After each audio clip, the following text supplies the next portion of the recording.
Hey, what's up, people? Piz out here, and today I want to talk to you guys about 10 Cloverfield Lane, directed by Dan Trachtenberg. It's a story of a young woman played by Mary Elizabeth Winstead who finds herself chained in the underground bunker of John Goodman, who claims that the surface world that she knew is no more thanks to a chemical attack from North Korea, Russia, the Martians, who knows? And we're left to wonder throughout the film, and the film gives us little hints here and there as to whether or not John Goodman is saving her from this post-apocalyptic nuclear what have you, or is he just holding her there captive to be his who knows? And one of the things with 10 Cloverfield Lane that I've heard quite a bit from people is to not walk into the film expecting a direct Cloverfield sequel. And if you walk into 10 Cloverfield Lane expecting a direct Cloverfield sequel, you'll be disappointed. I walked into 10 Cloverfield Lane not expecting a direct Cloverfield sequel, and I was still disappointed. Now, I'm going to be very careful with what details I divulge about the film because I don't want to give anything away to anybody out there who's not seen the film just yet. But one of my problems with the film is I feel like it reveals too little on one hand, and it reveals way, way too much on the other hand. Now, let me just say that I thought all the performances in 10 Cloverfield Lane were great. Mary Elizabeth Winstead is fantastic. She is a fine actress. She doesn't portray a sort of swooning, screaming, oh, help me, damsel in distress type character that we see in a lot of horror and thriller films. She's strong. She's, she's a butt kicker. She's, she is a strong character, and the performance is really good. John Goodman's character is great. John Goodman is at times very, very creepy and strange, and then at other times he is almost kind of fatherly in the film. There's another actor in the film as well who gives a great performance. His name escapes me at the moment. I apologize. It was something Junior though, but he gives a great performance. The problem with him is he's very much sort of the third wheel in the movie and the character who gets fleshed out the least, but good performance from him I felt as well. The movie has this very palpable sense of claustrophobia. You are confined to this underground bunker, and for better or worse, I felt like I was confined to an underground bunker while watching this movie. There's also this sort of palpable sense of dread throughout the film as well, as you're wondering, did something really happen on the surface? Did it not? We're finding out more things about John Goodman's character as the film goes on. We're finding out more things about what may have happened on the surface. As the film goes on, at the end of the movie, they reveal, I think, way, way, way too much.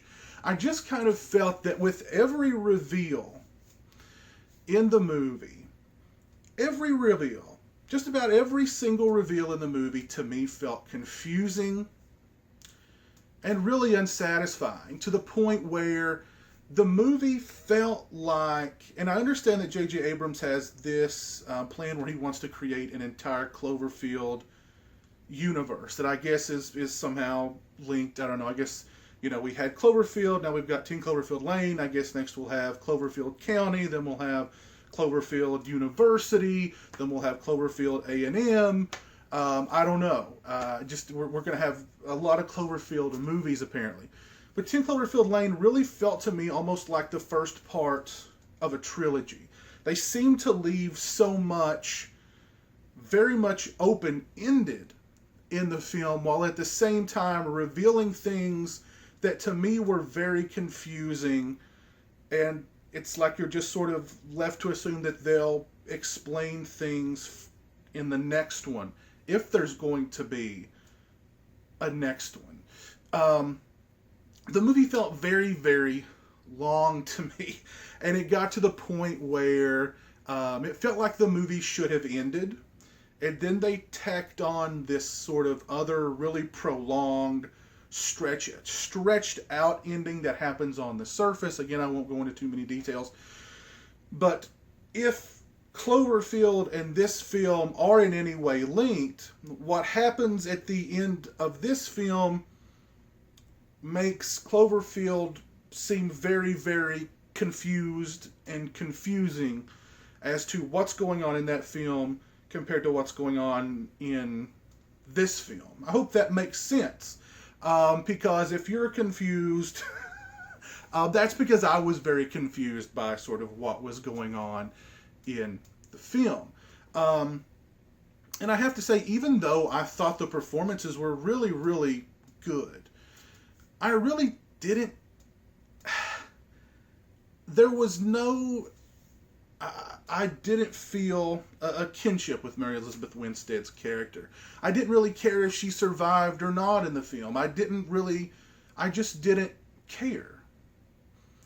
I just didn't care. And I think that's kind of my overall feelings toward this movie, because I did have reasonably high expectations for this film. And I understood, this is going to take place in some sort of, in maybe the same universe as the original Cloverfield, which it didn't seem to me even like it did, to be perfectly honest.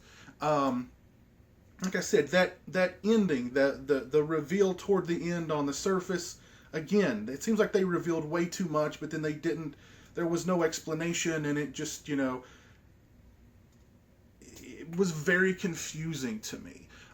It's a well-made film. There are some really nice moments of tension down below that happen. Especially there's a great dinner table sequence in the film. So there's some great tension. There's some good suspense in the film. It's just overall, it just sort of felt like... It almost felt like the movie was... I don't know. It almost felt like two movies sandwiched together. It felt like you had the one movie, which is post-apocalyptic, that's happening... in this underground bunker, and maybe, the world's really ended on the surface. Maybe it's not. Maybe John Goodman's character is just crazy. And then there's this whole other kind of movie that's tacked on at the very end that I guess is supposed to spill over into the next Cloverfield incarnation. I don't know. I don't know. And honestly, I really didn't care, because it just felt unsatisfying and confusing to me overall, and it just went on way too long for me, and it felt like it went way too long for me. So I really liked the performances. The movie's very well made. It's well edited. It's well shot. Like I said, there are some good tense sequences in the film. There is some suspense in the film. I just felt like it revealed too less, and then revealed way, way, way too much. And all the reveals in the movie to me were just confusing, and some of them just seemed totally unnecessary. It was like we've got to fill out this, feature-length run time. Yes, we know we just got 3 people underground. What can we do? What sort of subplots can we throw in there? What kind of, I don't know. It just didn't work for me. I know a lot of people are really, really loving this movie. I know it's got a huge, approval rating on Rotten Tomatoes. I don't know. It just wasn't for me. Unsatisfying and confusing are the words that come to mind when I think of 10 Cloverfield Lane. Unsatisfying and confusing. Now, if they do another Cloverfield movie that takes place in this Cloverfield universe, I'll probably go check it out. Maybe there's going to be some explanation to this movie. I don't know. Will I even remember this movie in 2 weeks? Probably not. I don't know. It just wasn't for me. Confusing and just confusing, and it just, I don't know, unsatisfying. I don't know. If you guys saw 10 Cloverfield Lane, please let me know what you thought of it in the comments section below. Did I miss something? Please fill in the gaps. Explain for me. Yeah. Anyway, as always, thanks a lot for watching. I appreciate it. Take care, and until next time, peace.